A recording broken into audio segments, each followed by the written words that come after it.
খেলায় উপস্থিত আমাদের পিতা শুভদাদা সিনিয়র নেতৃবৃন্দ, উপস্থিত আমাদের এই গাজীপুর তথা বলরামপুর ইউনিয়নের বিভিন্ন পর্যায়ের নেতৃবৃন্দ, উপস্থিত সুধী মণ্ডলী, আসসালামু আলাইকুম।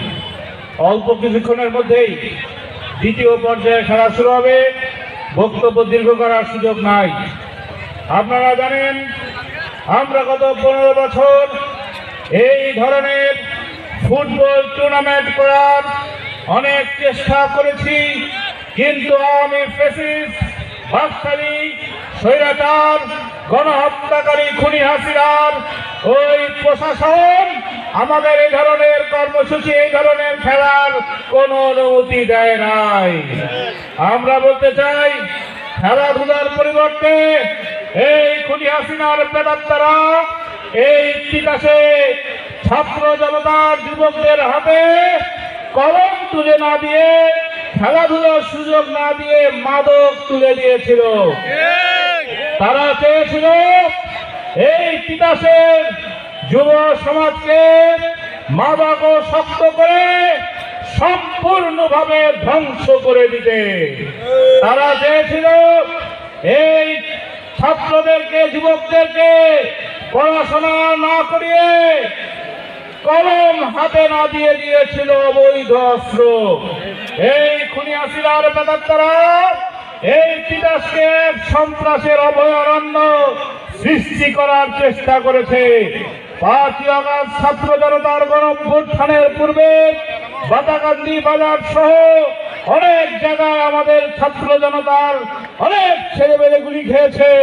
আজকে বৈষম্য বিরোধী ছাত্র আন্দোলনে যারা নিহত হয়েছেন তাদের স্মরণে এই ফুটবল টুর্নামেন্টের ফাইনাল খেলা হচ্ছে। আমরা বলতে চাই, আজকে আপনি খুনি হাসিনা আপনার বোন নিয়ে ভারতে পালিয়ে গিয়ে আজকে বোরখা পরে দিল্লির কোন চিপায় বসে এদেশে আবারও ষড়যন্ত্র চক্রান্ত করার চেষ্টা করছেন। আপনি কোন জায়গায় বসে জানি না, কোথায় আপনার আওয়ামী লীগের নেতা কর্মীরা?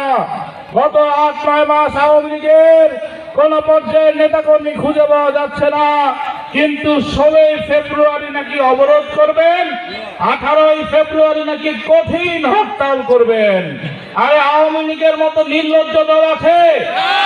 এই নির্লজ্জ দল, এই পাপিষ্ট দল আজকে আবারও এই তিতাস সহ সারা বাংলাদেশে আবারও নতুন করে চক্রান্ত, আবার সন্ত্রাস করতে চায়।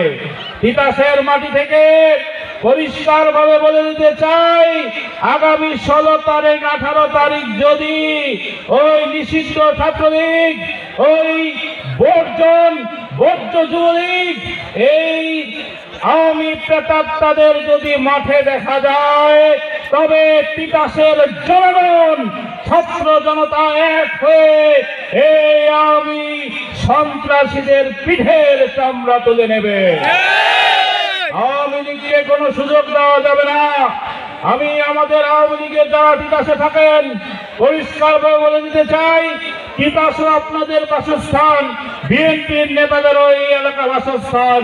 কিন্তু বিএনপির নেতারা গত 15 বছর ঘরে থাকতে পারে নাই, ভুট্টা খেতে গিয়ে পালিয়েছিল, ঘর বাড়ি ছেড়ে তারা বিদেশে চলে গিয়েছিল। তাই আপনারা যদি ভালো থাকতে চান, ভদ্র হয়ে যান। আপনার নেতৃত্ব আপনাদেরকে দেখে এতিম করে গেছে। আজকে আওয়ামী লীগ ভিক্ষুকের মতো ঘুরছে।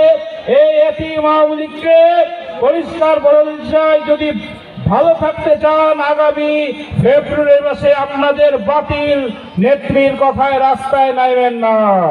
যদি নামতে চান এমন পরিণতি হবে, ভবিষ্যতে আওয়ামী লীগ করার কথাও মুখে আনতে পারবেন না। তাই আজকে এই যে চমৎকার পরিবেশ, আজকে মাদকের বদলে খেলাধুলা, আজকে যে খেলাধুলার প্রোগ্রামগুলো অনেকগুলো হয়েছে, আমি ইতিমধ্যে কয়েকটিতে অংশগ্রহণ করেছি। এই ধরনের প্রোগ্রাম আরো বেশি বেশি করার জন্য সকলকে আহ্বান জানিয়ে আমার বক্তব্য শেষ করছি। আল্লাহ হাফেজ। বাংলাদেশ জিন্দাবাদ। দেশ নেত্রী বেগম খালেদা জিয়া জিন্দাবাদ। আগামী দিনের বাংলাদেশ তারেক রহমান জিন্দাবাদ। শহীদ রাষ্ট্রপতি জিয়াউর রহমানের স্মৃতি অমর হোক। তিতাস উপজেলার প্রতিষ্ঠাতা বীর মুক্তিযোদ্ধা ডক্টর খন্দকার মোশাররফ হোসেন জিন্দাবাদ।